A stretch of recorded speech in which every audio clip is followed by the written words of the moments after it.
Hello, Frida Reba Darcy and one Patricia O'Connor here, and it is our Wednesday drop, and it is the Drizzly Drips. I thought today we would talk about nutrients.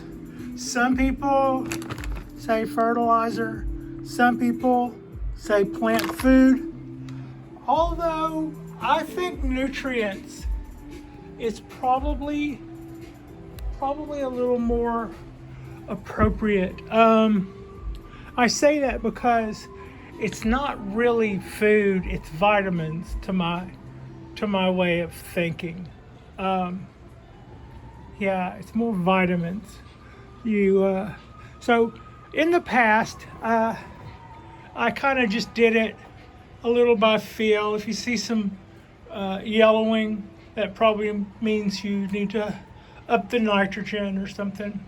But I decided here recently, a little while back actually, that I would try to get a little bit more deliberate and serious about my feeding as it pertains to bonsai, because there needs to be a reason behind everything we do. If you're doing something, you should say, why am I doing this? And if you don't have a really good reason, maybe you should hold off. It's kind of what I'm coming, that Zen, let's just do what we feel thing. That's fun sometimes, but it needs to be based in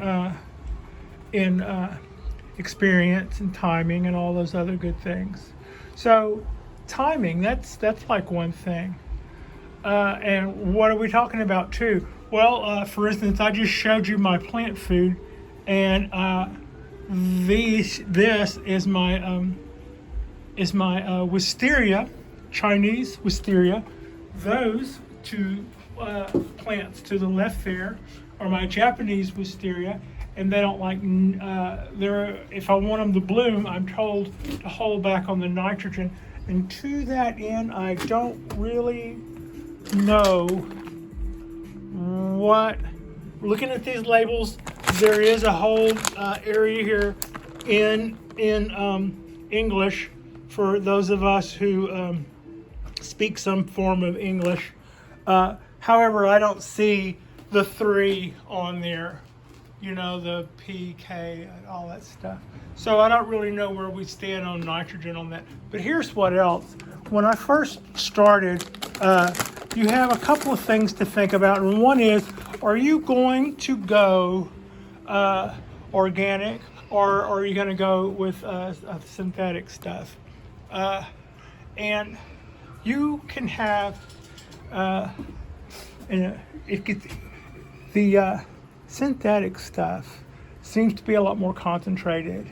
And I hear people talk about salts and how they don't want salts build up. So that and a few other reasons why I've always been leaning towards organic. However, my organic was fish-based. Let's see. And it was, it really was smelly, but also, you could see that it had fish emulsion and stuff in it. It was really, really hot. But the other side to it was you were supposed to put a tablespoon of that. And, but the thing is wherever you put it, and once you watered it, it would make like a little cake right there. The first time it got wet, I didn't feel like it was absorbing into the soil as well. Not only that, but I thought that little cake it made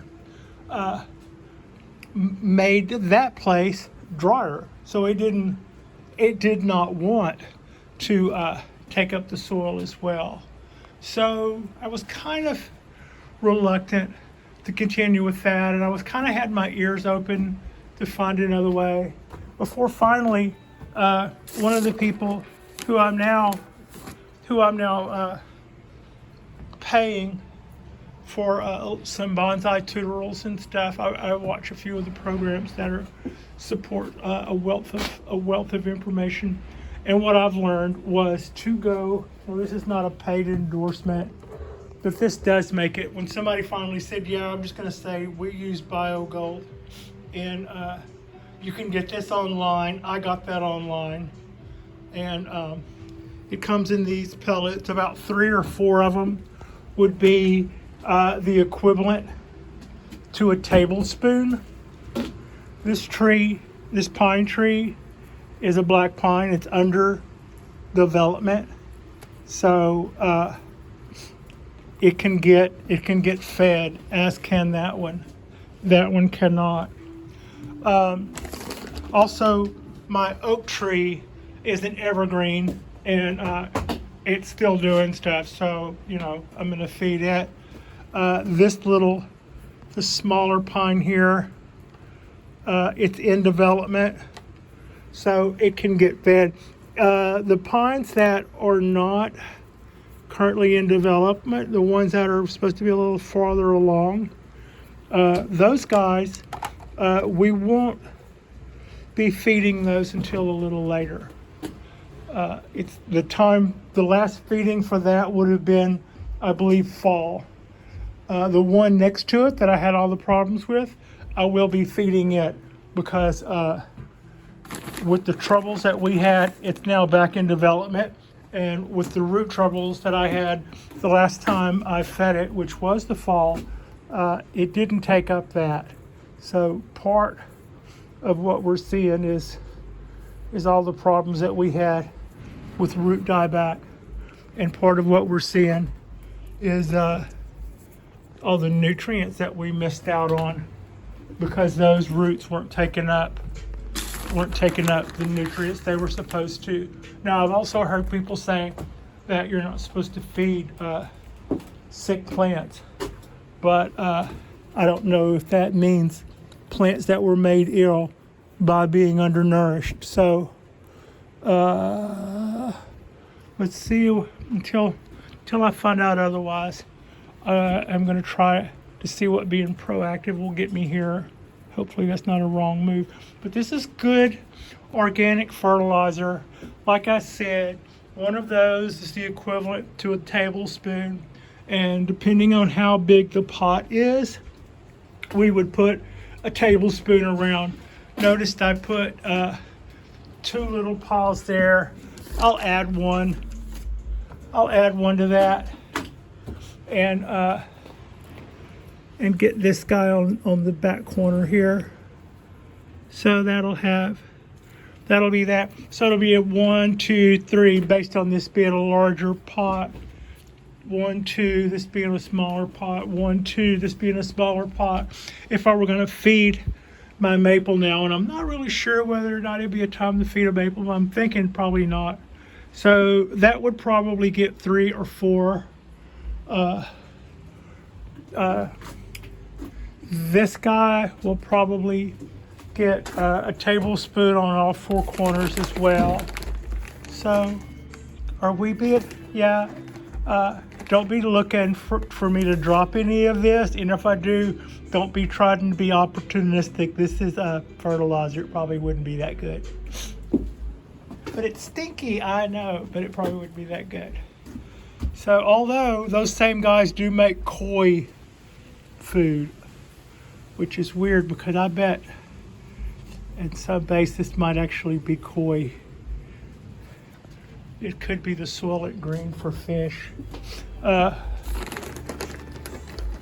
mean, when I started looking for this, I saw that the same guys sold fish food, and there were very large koi on the package, leading me to believe that that's what that was all about.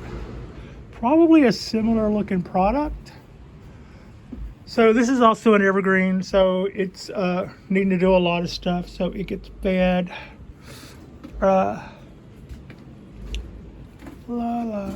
We'll give a little to the bougainvillea. I don't know how much of this stuff should be fed in winter, but that guy needs some. It lost a lot of vigor. So if there's anything I could do to put that back.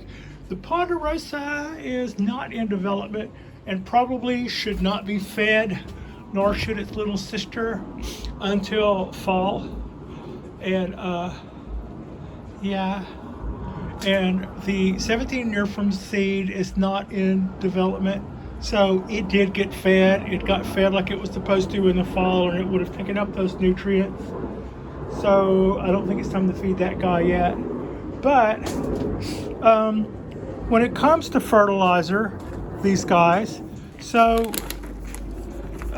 you can go with a heavy feeding or a moderate feeding or a light feeding. And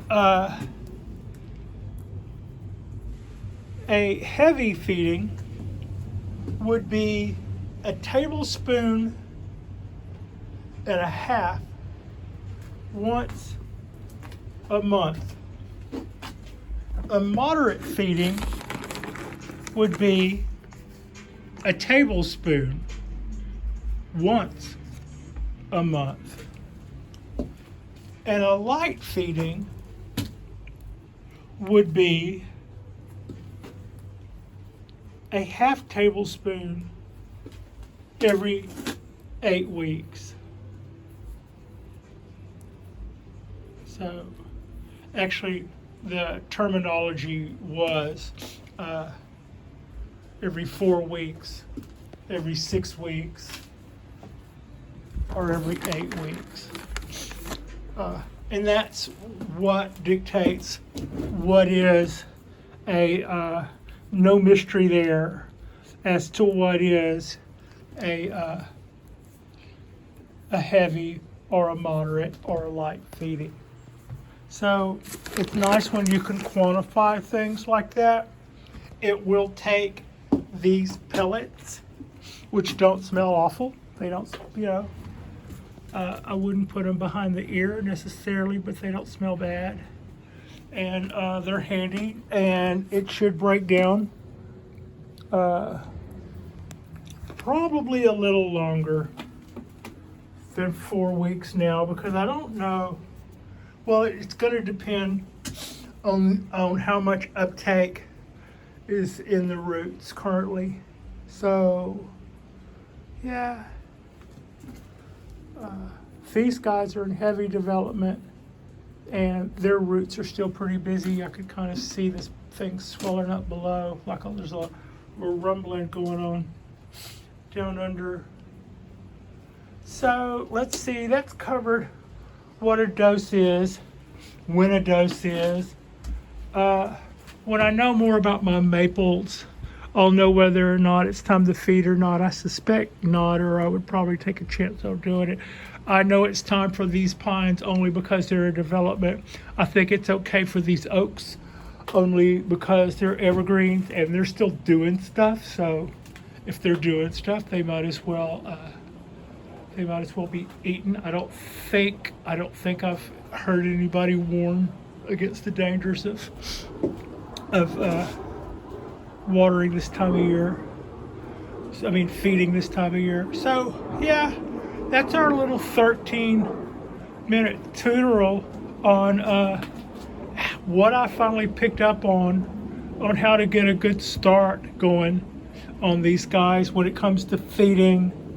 So those little cubes will last about 4 weeks until they dissolve, and after that, would be time to go back with more if we were going with our heavy or going back with our moderate, really quick like.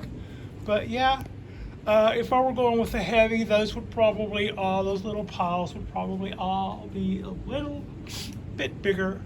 But it's not the time of year to go whole hog. We're just throwing in stuff and get everybody acclimated. And speaking of acclimated, it is a rainy day here. Just see it's just kind of coming down, but it feels good out. Frida and I just came in from a nice walk. The oaks love it. My bet is the ponderosa probably loves it. It's like, yeah, this is kind of nice. So I hope where you are is kind of nice.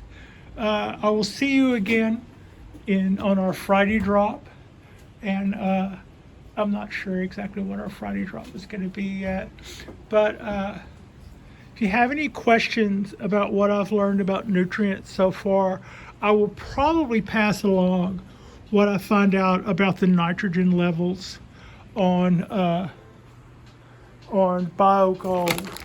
But those pellets sure do make it a lot easier than scooping out fish emulsion or pouring liquid chemicals in a feeder. It's like whenever I saw I had problems before, one of the first things I thought of was I wondered if I had an accident with, I didn't, but it was just like when you're messing with synthetic nutrients and stuff, artificial nutrients, the ability to have a mistake turn into like gasoline on your plants is always there. If you ever see something get poured on your plants that could be detrimental to them, waste no time, flush the teetotal heck out of them. Just like take a hose to them and start trying to run whatever it is through.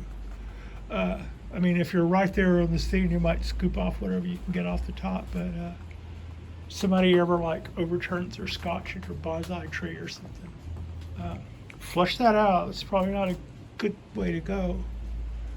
So, yeah. Don't be having no friends go slinging their scotches. I sure appreciate you. Thank you so much for watching, and I will see you all on Friday.